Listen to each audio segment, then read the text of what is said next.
যুক্তরাষ্ট্র ও দক্ষিণ কোরিয়া মিলে উত্তর কোরিয়াকে চাপে ফেলতে যখন একের পর এক সামরিক মহড়া দিচ্ছে, তখন তাদের আধুনিকায়নের জবাব দিতে এবার সরাসরি পরমাণু হুঙ্কার ছাড়লেন কিম জং উন। উত্তর কোরিয়া সাফ জানিয়ে দিয়েছে, শত্রুপক্ষকে বাগে আনতে নিজেদের পরমাণু শক্তিধর রাষ্ট্র হিসেবে প্রতিষ্ঠা করা এবং তা ব্যবহার করা ছাড়া পিয়ংইয়ংয়ের সামনে আর কোনো পথ খোলা নেই। শনিবার থেকে সোমবার টানা ৩ দিন ধরে চলল উত্তর কোরিয়ার ক্ষমতাসীন ওয়ার্কার্স পার্টির কেন্দ্রীয় কমিটির হাই ভোল্টেজ বৈঠক। আর সেই বৈঠক থেকেই মার্কিন যুক্তরাষ্ট্র ও দক্ষিণ কোরিয়ার ঘুম উড়িয়ে দেওয়ার মতো বার্তা দিলেন পিয়ংইয়ংয়ের সুপ্রিম লিডার কিম জং উন।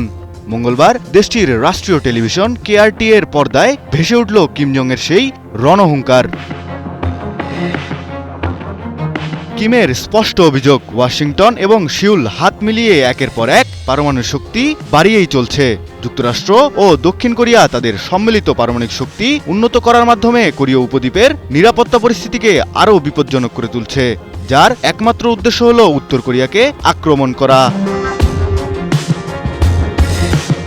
আর তারপরেই কিম ঘোষণা দেন নিজেদের পরমাণু শক্তিধর রাষ্ট্র হিসেবে প্রতিষ্ঠা করার। তার এ কথাই স্পষ্ট যে পেন্টাগনের দাদাগিরি আর দক্ষিণ কোরিয়ার উস্কানির মুখে হাত গুটিয়ে বসে থাকবে না পিয়ংইয়ং।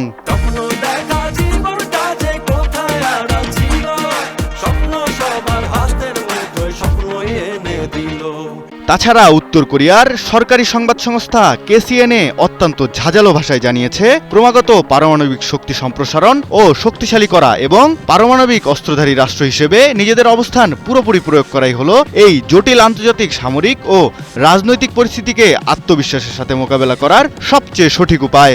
তবে দেশের পারমাণবিক অস্ত্রাগার নিয়ে পিয়ংইয়ং ঠিক কী ধরনের সুনির্দিষ্ট ও ভয়ঙ্কর পদক্ষেপ নিতে চলছে তা অবশ্য গোপনেই রেখেছে KCNA।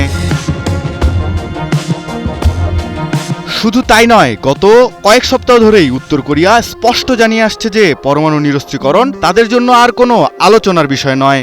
কিম জং উনের বোন কিম ইয়ো জংও সম্প্রতি বলেছেন, উত্তর কোরিয়া পারমাণবিক শক্তিধর রাষ্ট্রের মর্যাদা অপরিবর্তনীয় এবং এ অবস্থান থেকে দেশটি কখনোই সরে আসবে না।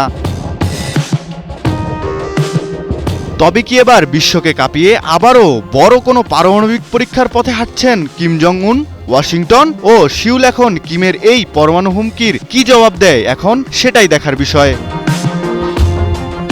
জিয়াউল ইসলাম জিসান, নিউজ 24।